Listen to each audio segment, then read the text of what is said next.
सब अब कुछ ही दिन बचे हुए हैं और इसके बाद 2026 की शुरुआत हो जाएगी। नए साल का पहला महीना यानी कि जनवरी में कई बड़े ग्रह अपनी राशि या चाल में परिवर्तन करने वाले हैं, जिसका प्रभाव मानव जीवन के साथ साथ सभी राशियों पर पड़ेगा। वर्ष 2026 को लेकर कई चौंकाने वाली भविष्यवाणियां बताई गई हैं। भविष्यवाणियों के अनुसार हम परिवर्तन के काल में हैं, जिसमें कई अलग अलग घटनाएं घटित होने वाली हैं। साल 2026 में अज्ञात बीमारियां और वायरस फैलेगा और 2027 तक ये विनाशकारी रूप ले सकता है, जिससे जनजीवन काफी ज्यादा प्रभावित हो सकता है। ये एक बड़े परिवर्तन का समय साबित हो सकता है। साल 2026 में प्रकृति में कई तरह के बदलाव देखने को मिलेंगे। अमेरिका, भारत सहित कई देशों में सामान्य से अधिक प्राकृतिक घटनाएं होंगी। इसके अलावा कई भूकंप देखने को मिलेंगे जो समय के साथ बढ़ते जाएंगे। इतना ही नहीं, कोरोना से भी ज्यादा बड़ी महामारी के 2026 में आने की भविष्यवाणी की गई है। तो ऐसे में आप समझ सकते हैं कि किस तरीके से 2026 को लेकर ये जानकारियां जो है वो निकलकर सामने आई हैं। तो 2026 को लेकर लगातार जो है कई बातें यहाँ कही जा रही हैं, कई दावे जो हैं वो किए जा रहे हैं और कई सारी भविष्यवाणियां जो है वो निकलकर सामने आई हैं। जानकार जो हैं वो इस वक्त काफ़ी कुछ इस वक्त 2026 को लेकर कहते हुए नजर आ रहे हैं। और लेकिन जिस तरीके से यहाँ पर 2026 को लेकर ये भविष्यवाणियां निकलकर सामने आ रही हैं जानकारों के द्वारा, ये लोगों को डरा रही हैं, सहमा रही हैं। क्योंकि जिस तरीके से कोरोना से भी बड़ी महामारी का जिक्र निकलकर सामने आया, इसकी वजह से लोग बड़े घबराए हुए हैं। महामारी पर बड़ी भविष्यवाणी की गई है। भविष्यवाणी किस तरीके से है, ग्राफिक्स के माध्यम से बिग वॉल पर आपको समझाते हैं, बताते हैं। 2026 में नई महामारी दुनिया में आ सकती है, ये जानकारों का कहना है। ग्रहों का जो नक्षत्र है उसे देखने के बाद, ग्रहों की चाल देखने के बाद कोरोना काल से बुरा हाल होने की भविष्यवाणी की गई है। साथ ही कोरोना का नया वेरिएंट भी एक बार फिर से आ सकता है। यह भी बड़ी हैरान करने वाली बात है, डराने वाली बात है। स्वाइन फ्लू जैसी बीमारी भी दुनिया को डरा सकती है। आप समझिए किस तरीके से इस वक्त चेतावनी है ये। कुछ वैज्ञानिक महामारी को डिजीज एक्स नाम दे रहे हैं, यानी कि वैज्ञानिकों की भी इन्वॉल्वमेंट है, वो भी मानते हैं ये बात। फेफड़ों और सांस से जुड़ी हो सकती है ये बीमारी। जो कहा जा रहा है, महामारी से लड़ने के लिए खुद को तैयार रखें, यानी कि आप पहले से ही अलर्ट हो जाएं, आप पहले से ही अपने आप को तैयार रखें। 2026 में नई महामारी दुनिया में दस्तक दे सकती है। लोग इसी चीज को लेकर डरे हुए हैं। लोगों के अंदर डर साफ तौर पर देखने को मिल रहा है और लोग डरे सहमे नजर आ रहे हैं 2026 की इस भविष्यवाणी को लेकर। क्योंकि जो ग्रहों की चाल है, उन चाल को देखने के बाद यह भविष्यवाणी की गई है कि 2026 में एक महामारी फिर से दुनिया में आ सकती है। और इस चीज को आप समझिए कि अगर एक और महामारी दुनिया में आती है तो क्या स्थितियां होंगी। कोरोना काल हम सभी को याद है किस तरीके से कोरोना काल के दौरान जो है चीजें अस्त व्यस्त जो है वो नजर आई थी और किस तरीके से जो है लोग हैरान परेशान नजर आए थे। लोग जो है लगातार दर दर भटक रहे थे, क्योंकि कोरोना महामारी इस तरीके से फैली कि अस्पतालों में जगह खत्म हो गई थी, लोगों की मौत लगातार हो रही थी। और अब एक बार फिर से यह कहा जा रहा है कि कोरोना से भी ज्यादा बड़ी महामारी जो है वो आ सकती है। और इसी विषय पर हम जानकारों से बातचीत करेंगे कि जानकार आखिर क्या कुछ कहते हैं। और हमारे साथ ज्योतिषी जुड़ी हैं रितु सिंह जी। रितु जी, बहुत स्वागत है आपका सबसे पहले तो इंडिया न्यूज पर। और रितु जी, मैं आपसे यही समझना चाहूंगा 2026 की जो भविष्यवाणी है क्या कहती है और किन आधारों पर यह भविष्यवाणी की गई है कि 2026 में हमें महामारी देखने को मिलेगी।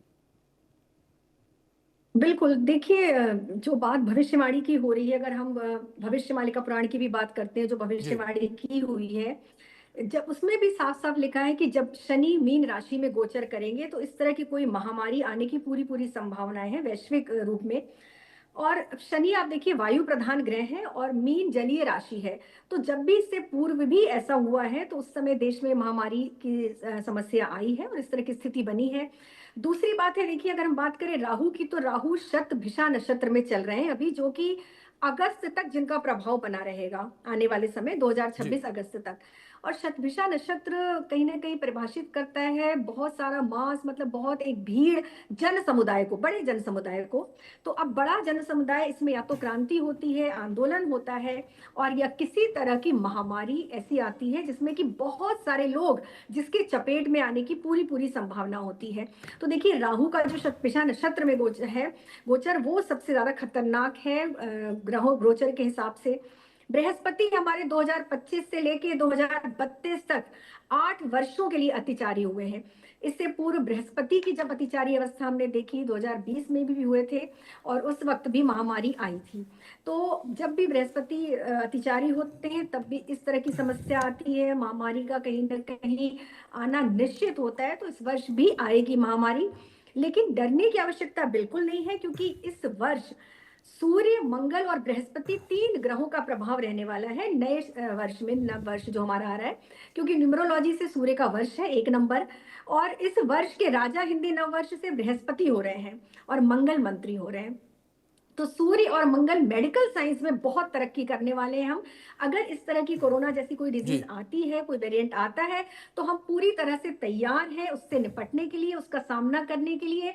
मेडिकल साइंस बहुत ज्यादा इस वर्ष आप देखेंगे कि उसमें बहुत तरक्की, और कोई ना कोई उसका सोल्यूशन मेडिकल पहले से, उसकी मेडिसिन उपस्थित होंगी। हमें परेशानी पूर्व जैसी बिल्कुल नहीं होगी कि दवाइयां नहीं मिल रही हैं, लोग मर रहे हैं, हॉस्पिटल में जगह नहीं है, ये स्थिति नहीं आएगी। लेकिन हाँ, महामारी आने की पूरी पूरी संभावना है, वो जरूर आएगी, लेकिन उससे हम उतने ही अच्छे तरीके से निपटेंगे फिर। जी बिल्कुल, जिस तरीके से आपने जिक्र किया। इस बीच हमारे साथ एक और खास मेहमान जुड़ गए हैं, हमारे साथ शिवांगी निर्भया जी जुड़ी हैं, ज्योतिषी हैं वो भी। बहुत स्वागत है शिवांगी जी आपका भी इस चर्चा में। और शिवांगी जी, मैं आपसे यहाँ पर ये समझना चाहूँगा, आप जिस तरीके से इस चर्चा से पहले मैं कई चीज़ों को देख रहा था। 2020 को अगर मैं लेकर बात करूं, क्योंकि महामारी का जिक्र किया गया, ये कहा गया है कि कोरोना जैसी महामारी जो है 2026 में भी देखने को मिलेगी। ये जो कुंडली गणना है क्या कहती है? क्या 2020 के जो संयोग बने थे, क्योंकि महामारी उस वक्त भी देखने को मिली थी, लोग दर दर के ठोकरे खा रहे थे, क्या वैसे ही कुछ संयोग 2026 में भी बनते नजर आ रहे हैं? बिल्कुल, क्योंकि 2020 में भी शनि का ही गोचर, शनि जब से आए हैं तब से अभी ये 2028 और 29 तक का समय है, जब तक हमें ये देखने को सारी चीजें मिलेंगी। गुरु अतिचारी हैं, और गुरु का अतिचारी होना कभी भी अच्छा नहीं बताया गया है। तो जब पहले गुरु अतिचारी हुए थे तो महाभारत का युद्ध, और जब मीन राशि में शनि आए थे तो ये सारी चीजें पहले भी देखने को मिली हैं। भविष्य मालिका पुराण की बात करें या बाबा बेंगा की बात करें तो वो भी इसी ओर इंगित करते हैं। और यहाँ ग्रह नक्षत्रों की बात करूं तो इस बार रौद्र संवत्सर है, तो ये बीमारियां हमें देखने को बिल्कुल मिलेंगी। और ये टाइम पीरियड जो होगा अप्रैल में आएगा, क्योंकि मंगल और शनि की युति होगी वहां पर। मंगल और शनि दोनों एक साथ आएंगे 2 अप्रैल को, तो ये युति उस समय पर आपको देखने को मिलेगी। उस समय पर बीमारी को कोई वायरस आ सकता है। साथ ही जब सिंह राशि में हमारे गुरुदेव जाएंगे वर्ष के आखिरी दौर में, सितंबर, अक्टूबर, नवंबर की बात कर रही हूँ, उस समय भी ये बीमारियां हमें देखने को मिल सकती हैं। लेकिन गुरु जैसे कि राजा है, और सूर्य साल का राजा है न्यूमेरोलॉजी से, और मंगल मंत्री हैं, तो ये हमको लड़ने की बिल्कुल शक्ति देते हैं। सेनापति हमको कोई भी युद्ध जिताने में बहुत बड़ा रोल प्ले करते हैं, तो हम इस युद्ध को भी जीत जाएंगे। तो अवश्य ही बीमारी आएगी, और भयानक बीमारी कोरोना जैसी आ सकती है। जी जी बिल्कुल शिवांगी, जिस तरीके से आपने जिक्र किया, ऋतु जी ने भी जिक्र किया कि ये बेहद ही चौंकाने वाली बात है। लेकिन दूसरी ओर ऋतु जी, मैं आपसे यहाँ पर यह भी समझना चाहूँगा, क्योंकि अगर ज्योतिष को लेकर बात करें, जितना मैंने बाहर से इन चीज़ों को पढ़ा है, आप लोग बेहतर तौर पर बता पाएंगे, इसलिए मैं सवाल करना चाहता हूँ ऋतु जी आपसे ये कि जब कोई इस तरीके से अड़चन आती है या कोई परेशानी आती है या कुछ इस तरीके से ग्रह नक्षत्र खराब होते हैं, तो इनका समाधान भी ज्योतिष में ही है। बिल्कुल बिल्कुल समाधान है, इसीलिए ज्योतिष जानना और थोड़ा सा समझना बहुत जरूरी होता है, क्योंकि हर चीज का समाधान है। और ज्योतिष तो हमारी इतनी पुरानी विद्या है। देखिए, वेदों के समय से हम कहते हैं कि वेदों से भी पहले ज्योतिष था। तो हर समस्या जो आती है उसका निदान भी उसमें कहीं ना कहीं संकलित रूप से है। और महामारी का जो कारण है, देखिए अभी बता रहे हैं हम कि जो गोचर है शनि का, और जो हमारे गुरु अतिचारी हो रहे हैं, तो इस वर्ष धर्म का ये वर्ष होने वाला है। जब भी बृहस्पति राजा होते हैं तो वो वर्ष धर्म का होता है। तो जो लोग भी धर्म का आश्रय लेते हैं, छोटे छोटे नियमों का पालन करते हैं, देखिए सावधानी तो बहुत आवश्यक है। साइंटिफिक रूप से भी आपको अपनी एहतियात तो बरतनी ही पड़ेगी, इम्यूनिटी पावर अपनी बढ़ानी ही पड़ेगी। और सूर्य इम्यूनिटी का भी कारक होता है। आपको याद होगा 2020 में यही बातें वायरल हो रही थी कि भाई सूर्य की रोशनी में बैठो, जितनी देर हो सके सनलाइट में बैठना जरूरी है। तो इस वर्ष आप जितनी देर सूर्य की रोशनी में बैठिए, सूर्य की आराधना कीजिए, सूर्य को जल दीजिए और भगवान विष्णु सहस्त्र नाम का पाठ अगर करते हैं, देखिए बृहस्पति और सूर्य जो भी राजा होते हैं, जिनका प्रभाव होता है, अगर हम उनको प्रसन्न करते हैं तो समस्या तो जीवन में हमेशा आती है, लेकिन भगवान ईश्वरीय शक्ति जो हमें बचाती है वो सिर्फ तभी बचाती है जब हम उनका आश्रय लेते हैं। तो ये वर्ष धर्म का होने वाला है। और एक चीज और बताऊं, देखिए महामारी तो दिख ही रही है, लेकिन धार्मिक उन्माद, कट्टरपंथ भी दिख रहा है, क्योंकि राहु जब जब शतभिषा नक्षत्र में गए हैं तो एक आंदोलन हुआ है। अब इस आंदोलन को आप जब वहां पे आप जैसे लोग धार्मिक स्थल में इकट्ठे हो गए, वहां पर कोई इस तरह की अचानक से महामारी या चोट चपेट दुर्घटना, इस तरह की समस्या भी बिल्कुल आने की संभावना है इस वर्ष। तो समाधान बिल्कुल है, और समाधान अगर आप अपनी राशि के अनुसार करते हैं और भी अच्छा है, और कुछ समाधान सबके लिए होते हैं। तो इस वर्ष जितना हो सके आप सूर्य आराधना करिए। जी शिवांगी जी, मैं आपसे यहाँ ये समझना चाहूंगा कि ये साल बदलाव का भी कहा गया, यानी कि 2026, ये बदलाव कैसे है, क्या बदलाव लेकर आएगा ये एक नई चेतना का, धर्म परिवर्तन का। कहते हैं ना कि 5000 साल बाद एक चेतना बदलती है, ये हमारे शास्त्रों में लिखा गया है। तो ये कलयुग के 5000 वर्ष पूर्ण हो चुके हैं, और उसके बाद जो चेतना बदलने का समय है, तो ये वही समय है कि जब हमारी चेतना बदलेगी। चेतना बदलने का मतलब है कि जो जैनजी हैं वो भी आध्यात्मिक यात्रा अपनी शुरू करेंगे, कहीं ना कहीं किसी ना किसी वजह से वो आध्यात्मिकता की ओर, स्पिरिचुअलिटी की ओर अपना रुझान करेंगे। तो बदलाव का समय ये है, सबको अपना माइंडसेट चेंज करने की जरूरत है, स्पिरिचुअलिटी की, स्पिरिचुअल लाइफ को फॉलो करने की जरूरत है। और जैसा कि ये आने वाली है महामारी, तो इसके लिए हमें मेंटली रूप से प्रिपेयर होने की बहुत जरूरत है। तो आप मेडिटेशन में जाएं, राम रक्षा स्तोत्र है, हनुमान बाहुक है, इनके पाठ करें। और दुर्गा सप्तशती में एक मंत्र दिया गया है, ओम जयंती मंगला काली भद्रकाली कपालिनी दुर्गा क्षमा शिवा धात्री स्वाहा स्वधा नमस्तुते। इसका सिर्फ चैंट भी कर लेंगे तो सांसों के माध्यम से, ब्रीद इन ब्रीद आउट करते हुए, तो ये बदलाव भी लाएगा आपके जीवन में, ट्रांसफॉर्म भी करेगा आपकी लाइफ को, और जो भी महामारी आ रही है उससे प्रोटेक्ट भी करेगा। तो बदलाव का साल अगर मैं कहूं तो ये धर्म, जो हमारा सनातन धर्म है, इसको पीक पर ले जाने वाला समय है। ये साल वो साल होगा जब, अभी आप देखिएगा कुछ समय पहले तक हम पूजा पाठ सिर्फ करते थे, लेकिन आध्यात्मिक यात्रा की तरफ रुझान नहीं था। तो आज वो रुझान हो रहा है, और समय को देखते हुए मैं कहूंगी हर किसी को सूर्य नमस्कार भी करना चाहिए, क्योंकि सूर्य का भी ये साल है। बजरंगबली की आराधना करें तो जितनी भी समस्याएं आएंगी, जो भी बीमारियां आएंगी, उनसे हम सब पार कर देंगे उन बीमारियों को, और बजरंगबली माता रानी सबको एक नई दिशा में ले जाएंगी, सुरक्षित करते हुए। तो बदलाव की, अगर बार बार मैं ये बात कह रही हूँ कि आध्यात्मिक यात्रा अपनी शुरू करो, बदलाव सबसे बड़ा सबके जीवन में यही होगा।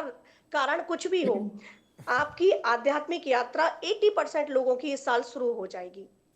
जी ठीक है ऋतु जी, मैं आपके पास आऊंगा, और बात अगर राशियों को लेकर करें तो संक्षिप्त में आपसे उत्तर चाहूंगा मैं कि कौन कौन सी ऐसी राशियां हैं जिनके ऊपर दुष्प्रभाव सबसे ज्यादा पड़ेगा।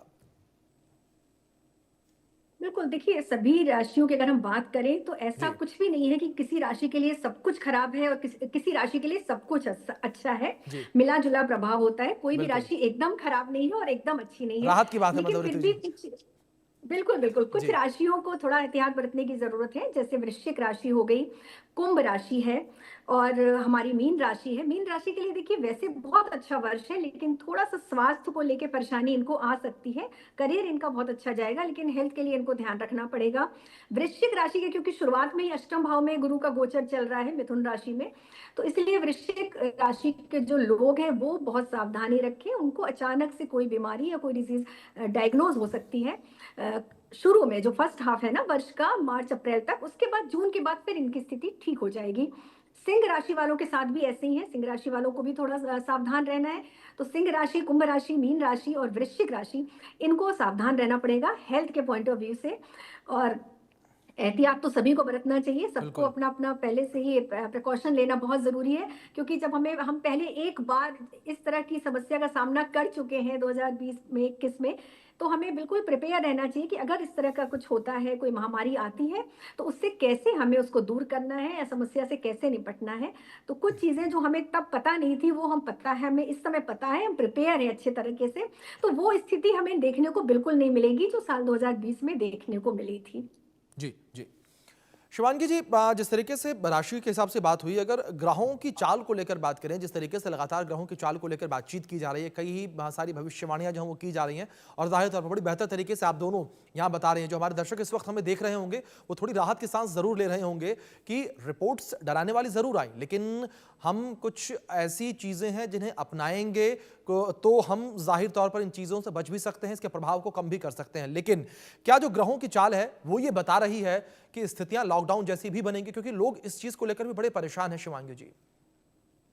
जी बिल्कुल, लॉकडाउन जैसी स्थितियां नहीं बनेंगी, लेकिन इस साल बहुत बड़े बड़े बदलाव देखने को मिलेंगे। जी। चाहे वो महामारी हो, चाहे वो दुर्घटनाएं हो, चाहे वो अग्निकांड हो, जो 2025 में हुआ। और ये डराने वाली बात नहीं है, ऐसा ग्रह नक्षत्रों का संयोग बन रहा है, उससे भी ज्यादा हमें देखने को मिलेगा।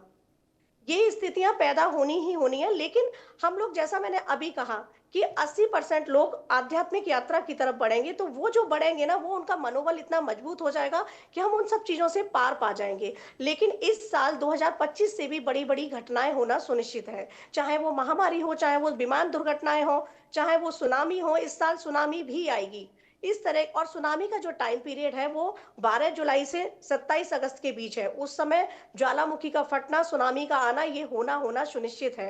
आतंकवादी जैसी घटनाएं भी इस साल देखने को फिर से मिलेंगी, युद्ध की स्थितियां बनेंगी, क्योंकि इस साल जो संयोग बन रहे हैं उसमें युद्ध की स्थितियां भी पूरी पूरी तय हैं। जो हमारे अभी 2025 में हुआ था और वो ब्रेक हुआ था, वो चीजें वापस से देखने को मिलेंगी। तो 2026 कई तरीके से, कई ग्रहों के संयोग से नई नई चुनौतियां हमारे सामने लेकर आने वाला है, और जिसके लिए हमें प्रिपेयर होने की आवश्यकता है। और फिर से कहूंगी कि अपनी आध्यात्मिक यात्रा, मेडिटेशन वगैरह से हम इन चीजों को मजबूत कर सकते हैं। जी जी। ऋतु जी, एक बड़ा सवाल और ये भी है कि जो ग्रहों की गणना है, क्या वो ये इस ओर भी इशारा करती है कि जो ये महामारी है, ये महामारी हमें युद्ध की ओर लेकर चली जाएगी? ये महामारी हमें जो है वो युद्ध के साथ साथ जो राजनीतिक संकट है उसकी ओर भी लेकर जाएगी? बिल्कुल, देखिए युद्ध की स्थितियां तो बनी ही रहेंगी, क्योंकि इस जी। वर्ष भी सूर्य और मंगल का प्रभाव, जैसा कि हमारा 2082 संवत में था, सूर्य राजा थे और मंत्री मंगल थे। इस वर्ष बृहस्पति राजा है, लेकिन न्यूमरोलॉजी से सूर्य का पूरा प्रभाव रहने वाला है, जी। तो इस वर्ष भी युद्ध की स्थिति बनेगी। आतंकवादी हमले जो हमने देखे वो इस वर्ष भी बन रहे हैं, और महामारी हमें संकट की तरफ लेकर जाएगी। ये दो अलग अलग चीजें हैं, महामारी आनी ही आनी है, जी। लेकिन युद्ध की स्थितियां वैसे भी बनी हुई हैं। और कई जी। ऐसे देशों में आप युद्ध देखेंगे जो अभी तक युद्ध में इन्वॉल्व नहीं थे, मतलब जहां हमें उम्मीद नहीं थी, वहां भी छोटे छोटे युद्ध, बहुत बड़ा ऐसा नहीं लग रहा है कि कोई विश्व युद्ध की संभावना, लेकिन हाँ, एटमी युद्ध की जो धमकियां हमें मिलती आई हैं, और वो अब इस वर्ष भी आप देखेंगे कि कई देशों में ऐसी स्थिति बनेगी। राहत की बात यह है कि यूक्रेन और रशिया का युद्ध इस वर्ष समाप्त होने के कगार में है, और लग रहा है इस वर्ष वो समाप्त होगा। लेकिन हमारे जो पड़ोसी देश हैं, बांग्लादेश है, नेपाल है, श्रीलंका में आप देखेंगे कि वो अपने जीवन का, जो श्रीलंका देश में बहुत दुर्दिन देखेंगे वो लोग, क्योंकि बहुत कुछ उसमें दिख रहा है कि आगे दिक्कत आने वाली है, आर्थिक समस्या भी आने वाली है, और युद्ध की स्थितियां भी बनेगी। खासतौर से बांग्लादेश की स्थिति जैसे अभी भी चल रही है, आगे और भी खराब होने वाली है। तो और कैश, आप जो बात कर रहे हैं कि आर्थिक संकट, तो देखिए आर्थिक संकट भी दिख रहा है, और ये मुझे लगता है मार्च से लेकर और जुलाई तक के बीच में पूरे विश्व में एक आर्थिक संकट आपको नजर आएगा। तो युद्ध की स्थितियां भी होनी है, महामारी भी होनी है, और जब भी कोई बीमारी या कोई महामारी आती है तो देखिए अर्थव्यवस्था तो बिगड़ती ही बिगड़ती है। तो वो स्थिति बिल्कुल पूरी संभावना है 2026 क्या, बल्कि मैं कहूंगी कि 26, 27, 28, 3 वर्ष तक ऐसी ही स्थितियां बनी हुई हैं। चाहे आप आर्थिक तौर पे बात करिए, या स्वास्थ्य के तौर पे बात कीजिए, या युद्ध की बात कीजिए, तीनों ही तरफ से परेशानी है। और देखिए, मैं शिवांगी जी के साथ बहुत सहमत हूँ कि इस वर्ष बहुत ज्यादा आध्यात्मिक में आप देखेंगे कि जिन्होंने कभी ईश्वर का नाम नहीं लिया उनके हाथ में भी जापमाला होगी, और ये बहुत अच्छी बात है, क्योंकि बृहस्पति का प्रभाव होने वाला है। हमारे जो जी। जेनजीज हैं वो भी आप देखेंगे ईश्वर की तरफ, भक्ति की तरफ, आपको उनका भी रुझान बढ़ेगा। बहुत से सारे लोग दीक्षा लेंगे, बड़ी संख्या में लेंगे। और इस वर्ष आप फिर से, जैसे अपने हम 25 में भी देखा हमने लास्ट के कुछ महीनों में, कि संतों के वक्तव्य को लेकर बड़ा बवाल रहा है सोशल मीडिया पर, तो वो स्थिति इस वर्ष भी होगी। इस वर्ष भी संत लोग मुहाने पर होंगे, उनकी बातें, उनका वक्तव्य। और स्टिंग ऑपरेशन आप देखेंगे बहुत सारे लोगों के, चाहे वो राजनीतिक पद पे हो या कोई बॉलीवुड हॉलीवुड का सेलिब्रिटी हो, उनकी सीक्रेट चीजें बाहर आने वाली है इस वर्ष। तो बड़ी स्थितियां सब तरह से बनी हुई है। सूर्य का वर्ष है और सूर्य का नाम है सत्य, तो बहुत सारे सत्य उजागर होने वाले हैं 2026 में। जी जी, ठीक है शिवांगी जी। देखिए, अब चर्चा के अंतिम पड़ाव में हम पहुंच रहे हैं। मैं आपसे सीधे तौर पर ये समझना चाहूंगा कि अगर ज्योतिष विद्या को लेकर बात करें तो ज्योतिष विद्या में उपासना का जिक्र किया गया है कि अगर आप उपासना करते हैं, अलग अलग देवी देवताओं का जिक्र किया गया है कि अलग अलग देवी देवताओं की उपासना करने से अलग अलग परिणाम जो हमें मिलते हैं। मैं आपसे समझना चाहूंगा कि जिस तरीके से 2026 को आपने देखा समझा, तो उस परिप्रेक्ष्य में आप क्या बताएंगे पूजा पद्धति, आप क्या बताएंगे उपासना कि किसकी हम उपासना करें और किस तरीके से हम अपनी जीवन शैली में बदलाव करें ताकि 2026 का जो दुष्प्रभाव है वो कम हो जाए या खत्म हो जाए? जी बिल्कुल, मैं कहना चाहती हूँ यहाँ पर सभी के लिए कि ये जो समय आएगा ये बहुत चैलेंजिंग होगा। तो सबसे पहले अपनी दिनचर्या में सुबह उठते ही ललिता सहस्त्रनाम को शामिल करें, क्योंकि ये अल्फा बीटा गामा थीटा जो हमारी रेंज है इन सबको बहुत अच्छे से कंट्रोल करता है ललिता सहस्त्रनाम। तो सुबह सुबह मेडिटेशन करें ललिता सहस्त्रनाम के साथ, सूर्य नमस्कार करें। बात करूं अगर मैं पूजा की तो विष्णु सहस्त्रनाम है या ओम नमो भगवते वासुदेवाय, सांब सदाशिव, इस तरीके के नाम जप भी आप कर सकते हैं। आप ज्यादा लंबे पूजा पाठ नहीं कर सकते तो सिर्फ नाम जप करते रहे। नाम जप का भी पूरा असर है, सांसों के माध्यम से करें। 10 मिनट ध्यान में बैठे और ध्यान में अपने आराध्य के साथ जुड़ जाएं, क्योंकि ये हमारे मनोबल को मजबूत करेगा और आने वाले जो भी चुनौतियां हैं, जो भी संकट हैं, उससे हमें पार ले जाएगा। और राम रक्षा स्तोत्र और हनुमान बाहुक जैसे मैंने बताए हैं, तो ये हमें हमारी बीमारियों से लड़ने में हमारी जो कहते हैं ना इम्यूनिटी सिस्टम, उसको कहीं ना कहीं स्ट्रांग करेगा, क्योंकि अंदर से हम स्ट्रांग हो जाएंगे और इनसे लड़ जाएंगे जो भी बीमारियां आएंगी। और वैसे भी कोरोना जैसा समय नहीं होगा, लेकिन बीमारी उससे भी बड़ी आ सकती है। जी जी बिल्कुल शिवांगी, जिस तरीके से आपने जिक्र किया कि कई जो बदलाव हैं वो छोटे छोटे बदलाव जो है हमारे जीवन को और सरल कर सकते हैं, जो दुष्प्रभाव हमारे ऊपर पड़ने वाले हैं उन दुष्प्रभावों को कम कर सकते हैं। ऋतु जी, दूसरी ओर क्या आप यहाँ पर ये भी माना जाए, जिस तरीके से कई जगहों पर इस बात का भी जिक्र किया गया कि जो ध्यान की बात की गई, जिस तरीके से शनि का जिक्र किया गया कि हम अगर भगवान शनि की आराधना करते हैं, उनके चरणों में अपना शीश नवाते हैं, तो जो ये दुष्प्रभाव है वो कम होगा? बिल्कुल, देखिए अगर हम शनि आराधना की जब बात करते हैं तो शनि कर्मफल देवता है, जज हैं, और वो हमें हमारे कर्मों का ही जो रिजल्ट है वो प्रदान करते हैं। और शनि एकमात्र ऐसे देवता है जो पूजा पाठ से प्रसन्न नहीं होते, चरणों में सिर झुकाने से प्रसन्न नहीं होते हैं, वो कर्मों से प्रसन्न होते हैं। तो शनि को जो रिप्रेजेंट करता है एक पूरा वर्ग, जिसको हम कहते हैं कि थोड़े से दलित वर्ग के लोग हैं, थोड़ा लेबर क्लास लोग हैं, जो मजदूर वर्ग है, अगर हम उनकी जितनी मदद कर सकते हैं, जितनी सहायता कर सकते हैं, अगर हम शनिवार के दिन छोटा सा उपाय करें, जो भी गरीब लोग हैं, जो जरूरतमंद लोग हैं, उनकी मदद करें, उनको भोजन करा सके, या उनके लिए हम कुछ नहीं तो चाय समोसे इस तरह की चीजें बांटना शुरू करें। आप देखिए छोटा सा उपाय है, लेकिन जिन पर 7.5 चल रही है, या जो शनि को लेकर थोड़ा परेशान है, जिनकी कुंडली में शनि अच्छी अवस्था में नहीं है, और सबके लिए है क्योंकि शनि जलीय राशि में है, मीन राशि में है, तो शनि को प्रसन्न करने का एकमात्र कारण है कि हम अपने कर्म अच्छे करें। जब हमारे कर्म अच्छे होंगे तो शनि हमें अच्छा फल बिल्कुल देंगे बिल्कुल ही देंगे। बिल्कुल ठीक कहा आपने कि हमें सबसे पहले अपने कर्मों को दुरुस्त करने की, अच्छे करने की जरूरत है।